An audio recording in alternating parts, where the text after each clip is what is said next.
Sebuah kisah, seorang petinggi polisi bernama Jenderal Venbo berusia kurang lebih 50 tahun memiliki istri yang tak beda jauh umurnya. Istrinya yang bernama Aswati selalu terlihat cantik karena mendapatkan uang yang cukup dari suaminya untuk kebutuhan perawatan tubuhnya, bahkan sampai memiliki salon kecantikan pribadi. Sebagai petinggi polisi, Jenderal Venbo sering bepergian tugas di luar kota bersama beberapa ajudannya. Sedangkan istrinya juga banyak melakukan kegiatan sosial bersama ibu-ibu kelas atas di komunitasnya. Untuk menjaga sekaligus menjadi sopir pribadi untuk istrinya, Jenderal Venbo menugaskan seorang ajudannya yang bernama Brigjo. Brigjo adalah seorang polisi muda yang tegap, cekatan, dan memiliki paras yang cukup tampan. Saking seringnya sang jenderal pergi dengan alasan bertugas, sehingga jarang sekali ia menyentuh istrinya. Singkat cerita, sang istri kemudian menemukan kabar sekaligus bukti yang kuat bahwa sang jenderal suaminya memiliki wanita simpanan yang jauh lebih muda dari dirinya.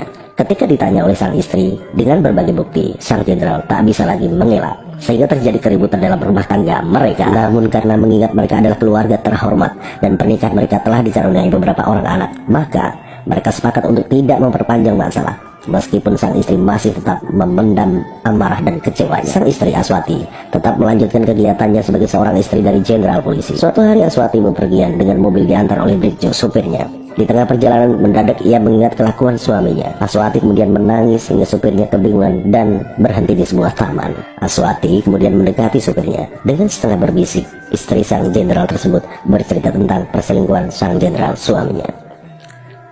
Karena larut dalam emosi, maka Aswati memeluk dan menangis sejadinya di dada Brigjo, sopir pribadinya. Awalnya Brigjo sangat kikuk, sekaligus bingung harus bagaimana. Namun Brigjo tak kuasa menolak pelukan Aswati yang sedang bersedih. Lama-kelamaan mereka berdua merasa sama-sama nyaman. Dari situlah berawal sebuah hubungan khusus antara Aswati sang majikan bersama Brigjo, sopir pribadinya. Hingga akhirnya mereka pergi ke sebuah hotel untuk melakukan hubungan terlarang. Dalam benak Aswati, ini adalah aksi balas dendam kepada suaminya yang juga telah mengkhianatinya, sekaligus sebuah keuntungan pribadi karena ia yang sudah cukup umur mendapatkan sentuhan dari laki-laki muda dan tampan. Sedangkan Brigjo yang masih lajang, selain juga terbakar nafsunya, juga tak kuasa menolak ajakan majikannya tersebut. Suatu hari, sang jenderal Venbo berencana berangkat bekerja seperti biasa. Ia pamit kepada istrinya Aswati untuk melakukan tugas luar kota. Setelah suaminya berangkat, Aswati merasa ada kesempatan untuk memanfaatkan kepergian suaminya. Maka ia menelpon Brigjo untuk kembali memenuhi hasratnya di rumah sang jenderal yang cukup besar itu. Namun ternyata sang jenderal sudah mengendus adanya perselingkuhan istrinya dengan sang supir. Pamit sang jenderal Venbo kepada istrinya untuk tugas di luar kota ternyata hanya jebakan dari sang jenderal. Sebenarnya dia hanya berputar menunggu aba-aba dari ajudannya yang lain yang sudah ditugaskannya untuk mengawasi kelakuan istrinya. Meskipun dia sendiri berselingkuh, ia tetap tidak mau istrinya juga melakukan hal yang sama.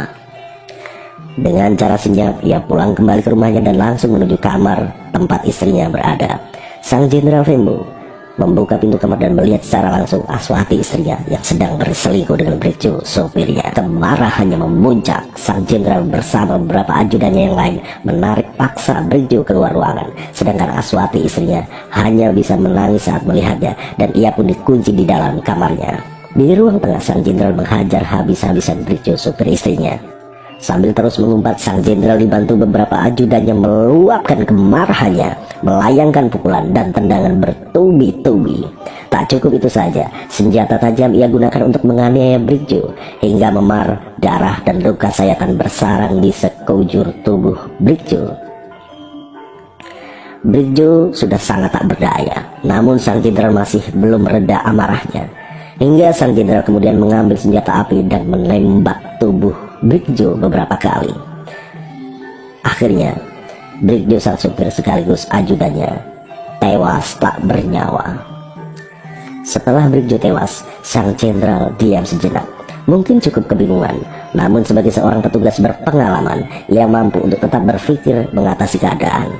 Sang jenderal kemudian memerintahkan ajudannya untuk mengambil semua hasil rekaman CCTV yang ada di rumahnya maupun yang ada di lingkungannya. Lalu bukti rekaman tersebut dimusnahkan. Kemudian ia merancang sebuah cerita kejadian, yaitu cerita pertama, Aswati istrinya saat itu sedang berada di kamar, kemudian diganggu dan dilecehkan oleh Brigjo, supirnya.